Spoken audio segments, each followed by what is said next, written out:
दोस्तों, आपका स्वागत है हमारे YouTube चैनल स्माइल विद एजुकान। हमारा एक ही लक्ष्य है, लो बकवास केवल सफल कराने का प्रयास। तो इसी कड़ी को बढ़ाते हुए, इसी तथ्य को साबित करते हुए हम आगे आ चुके हैं इकोनॉमिक्स के दूसरे भाग के, यानी कह सकते हैं हम लास्ट भाग कह सकते हैं, जो हमारा अर्थव्यवस्था के क्षेत्र इकोनॉमिक्स का। देखिए बेटा, लेसन 2 हमने यहाँ तक पढ़ लिया था, उससे आगे बढ़ते हैं। बहुत इजी है, बहुत सिंपल चैप्टर था, इसलिए 2 पार्ट में खत्म हो जाएगा। एक कर चुके हैं कि अब हम पढ़ते हैं रोजगार और उसके क्षेत्र। कि देखिए, काम का अधिकार, सबसे पहले क्या बताया था हमने कि काम का अधिकार सरकार को देना चाहिए और सबके लिए काम का अधिकार है, जिसके अंतर्गत उन्होंने एक योजना भी चलाई थी, मनरेगा। ठीक है ना, जिसमें 100 दिनों के काम की गारंटी होती है और काम नहीं मिलता है तो बेरोजगारी भत्ता, क्या कह सकते हैं, भत्ता देगी सरकार। तो सक्षम जरूरतमंद बेरोजगार ग्रामीण लोगों को प्रत्येक वर्ष 100 दिन, क्या बताया था मैंने, 100 दिन रोजगार की गारंटी सरकार के द्वारा दी जाती है। असफल रहने पर बेरोजगारी भत्ता दिया जाएगा। इसे महात्मा गांधी राष्ट्रीय ग्रामीण रोजगार गारंटी अधिनियम 2005, जिसे मनरेगा कहते हैं, या मनरेगा 2005 कहते हैं, उसके अंतर्गत दिया गया। क्या क्या प्रावधान थे इसमें बेटा? नंबर 1, राष्ट्रीय रोजगार गारंटी के अंतर्गत 100 दिनों के काम की गारंटी है।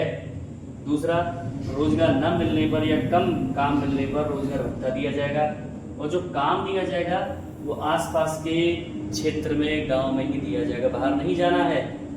1/3 रोजगार महिलाओं के लिए आरक्षित है, यानी इसमें महिलाओं के लिए 1/3 काम है, और गरीबों में अति गरीब लोगों को रोजगार प्रदान करना इसका लक्ष्य है, उद्देश्य है।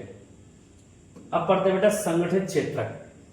देखिए, 2 क्षेत्र हैं, संगठित और असंगठित, जिसमें पहला हम पढ़ रहे हैं संगठित, यानी संगठित क्षेत्र। इसमें क्या होगा समझिए, यानी इसमें वे उद्यम या कार्य आते हैं जहां रोजगार की अवधि निश्चित होती है।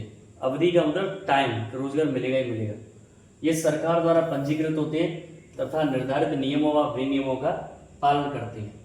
क्या पालन करते हैं सुनिए, कि संगठित क्षेत्र में काम करने वाले जो कर्मचारी हैं उनको क्या क्या लाभ मिलता है।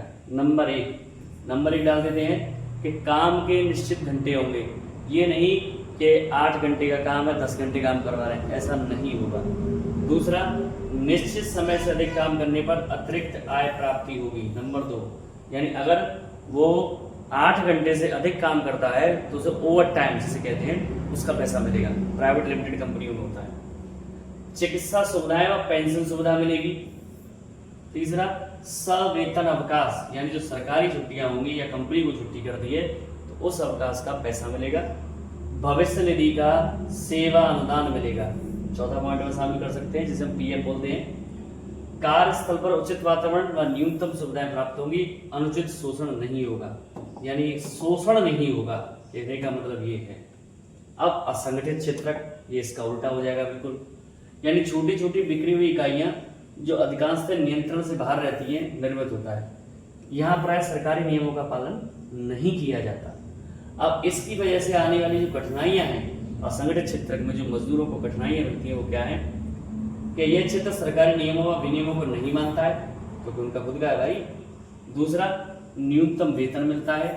तीसरा, रोजगार की अवधि व कार्य सीमा निश्चित नहीं होती, जरूरत होगी तो खूब कराएंगे काम। किसी प्रकार की छुट्टी या लाभ का प्रावधान नहीं होता, यानी कोई चिकित्सा सुविधा नहीं, सवेतन छुट्टी नहीं, कोई पीएफ नहीं। निश्चित कार्य क्षेत्र व अच्छी सुविधाएं उपलब्ध नहीं होती। ये जैसा एक प्राइवेट टीचर होता है, जैसे मैं हूँ प्राइवेट टीचर हूँ, काम की गारंटी नहीं है, मन करे तो उठा भी सकते हैं। टाइम की नहीं, स्कूल का काम पड़ा तो रोक सकते हैं, कोई ओवर टाइम का पैसा नहीं। मान लीजिए सवेतन छुट्टी नहीं, सवेतन छुट्टी तो है, प्राइवेट टीचरों की सवेतन छुट्टी तो है। अच्छा, चौथा, चिकित्सा सुविधा नहीं, पीएफ नहीं, कोई आपातकालीन स्थिति बन जाए उसके लिए कोई पैसा नहीं। ये आपका व्यवहार।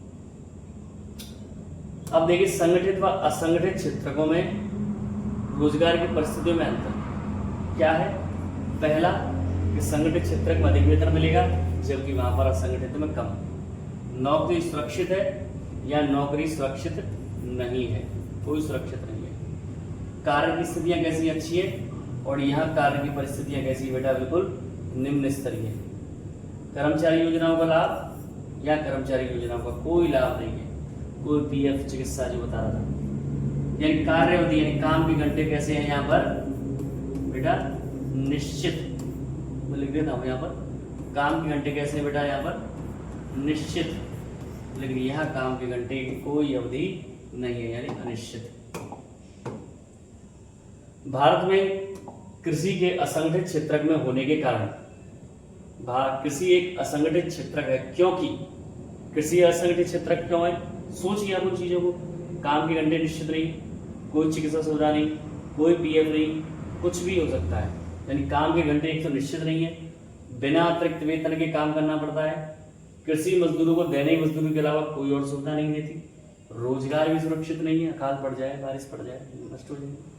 मजदूरों की सुरक्षा नहीं, नियम विनियम का कोई पालन नहीं, और संरक्षण की आवश्यकता नहीं है कोई। संरक्षण की आवश्यकता वाले लोग हैं वो, उन्हें कोई संरक्षण नहीं है। अब असंगठित क्षेत्र में कौन कौन से वर्ग आ सकते हैं, कौन कौन से समूह, कौन कौन से लोग आ सकते हैं? एक तो भूमिहीन किसान, कृषि श्रमिक, छोटे व सीमांत किसान, काश्तकार, बटाईदार, शिल्पी आदि। और शहरी क्षेत्रों में कौन कौन आएगा? औद्योगिक श्रमिक, निर्माण श्रमिक जो घर पर बनाते हैं, व्यापार परिवहन में कार्यरत, कबाड़ व बोझा उठाने वाले लोग, कुछ संरक्षण की आवश्यकता होती है, इसलिए ये असंगठित क्षेत्र में आते हैं शहरों में। अब आता है सार्वजनिक, सरकारी की बात करें, जिसमें अधिकांश परिसंपत्तियों में सरकार का स्वामित्व होता है और सरकारी सभी सेवा उपलब्ध कराती है, उन्हें हम सार्वजनिक क्षेत्र कहते हैं। और निजी क्षेत्र क्या है? वह क्षेत्र जिसमें परिसंपत्तियों का स्वामित्व, सेवाओं का वितरण एक व्यक्ति या कंपनी के हाथों में होता है। ये सरकारी हाथों में जो कामकाज है वो सार्वजनिक क्षेत्र, और एक व्यक्ति के हाथों में है वो निजी क्षेत्र। सार्वजनिक व निजी क्षेत्र में अंतर। सार्वजनिक में पहला, सरकार के हाथ में नियंत्रण है, सुविधाएं भी सरकार उपलब्ध कराती है, इसका मुख्य उद्देश्य समाज का कल्याण होता है, रोजगार की सुरक्षा देती है और सवेतन छुट्टी देती है। लेकिन ऐसा उसमें नहीं होगा निजी में। निजी तो भाई खुद की है, मन किया तो देगी, तो नहीं देगी। यानी परिसंपत्तियों पर निजी स्वामित्व, यानी एक व्यक्ति का, सारी चीजें एक व्यक्ति या कंपनी उपलब्ध कराती है। अधिकतम लाभ इसका अपना उद्देश्य कमाना होता है। रोजगार व श्रमिक असुरक्षित होते हैं। सवैतनिक छुट्टी व अन्य सेवाएं सामान्यतः नहीं दी जाती। तो सार्वजनिक क्षेत्र का निर्माण राष्ट्र के निर्माण में महत्वपूर्ण भूमिका निभाता है, इससे ये निष्कर्ष निकलता है। इसमें ढांचागत सुविधाओं, कृषि उद्योगों को बढ़ावा दिया जाता है, लोगों को सुविधाएं न्यूनतम मूल्य पर उपलब्ध कराई जाती है, सस्ते मूल्य पर, और आवश्यक वस्तुओं के उत्पादन विक्रय में सरकारी सहायता व अनुदान दिया जाता है। इसलिए सरकारी सुविधाएं बहुत जरूरी हैं। अधिकतम सामाजिक कल्याण का उद्देश्य रखकर योजनाएं बनाई जाती हैं। श्रमिकों को अच्छी कार्य सुविधाएं, वेतन प्रदान किया जाता है, सरकारी की बात है। और तेजी से बढ़ती जनसंख्या किस प्रकार रोजगार को प्रभावित करती है, ये समझिए कि जो जनसंख्या बढ़ती है उससे क्या प्रभाव पड़ता है। एक तो रोजगार के अवसर, और जनसंख्या के अनुपात में रोजगार बढ़ता ही नहीं है। और कृषि व शहरी क्षेत्रों में प्रचंड बेरोजगारी बढ़ जाती है। प्रचंड बताया था मैंने, यानी जिसमें जिस काम को एक व्यक्ति कर सकता है, दो कर सकते हैं, उसमें चार चार लगे हुए हैं, जैसे खेती। संसाधनों पर बोझ बढ़ जाता है।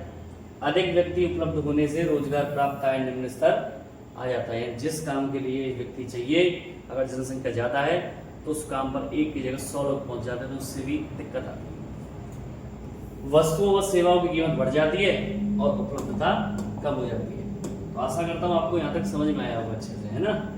अब आगे समझते हैं। शहरी क्षेत्रों में रोजगार पैदा करने की विधियां। ये बता रहा है कि सरकार क्या कर सकती है कि क्षेत्रीय शिल्प उद्योग व सेवाओं को प्रोत्साहन दिया जाए, पर्यटन उद्योग को बढ़ावा दिया जाए, अनावश्यक सरकारी नीतियों व नियमों में परिवर्तन किया जाए, मूलभूत सुविधाएं और तकनीकी शिक्षा को बढ़ावा दिया जाए। इससे स्किल तो हो कम से कम।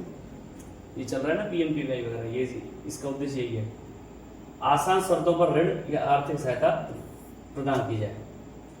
अब ये तो शहरी क्षेत्रों में। अब कृषि में क्या करना है, सुनिए उनके सामने क्या समस्या आती है।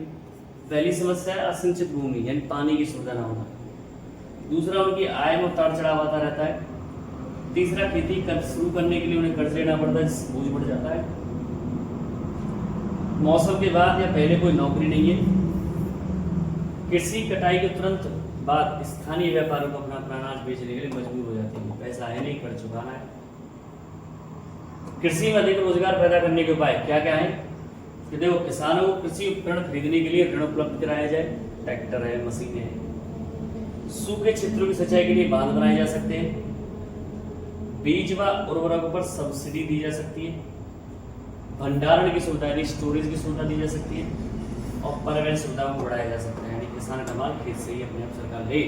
तो इस प्रकार हम अपने देश के अर्थव्यवस्था के क्षेत्रों को बढ़ा सकते हैं। तो इसी आशा के साथ आपको यहाँ तक पाठ समझ में आया होगा। यहाँ पर ये पाठ खत्म हो चुका है। बहुत ईजी था, बहुत सिंपल था, ठीक है ना। तो आप थोड़ा सा इसे रिवाइज करके पढ़ेंगे तो 100% समझ पाएंगे। इसी आशा के साथ कि आप सफल होंगे। Stay healthy and stay fit. Channel को लाइक कीजिएगा, सब्सक्राइब कीजिएगा। जय श्री श्याम।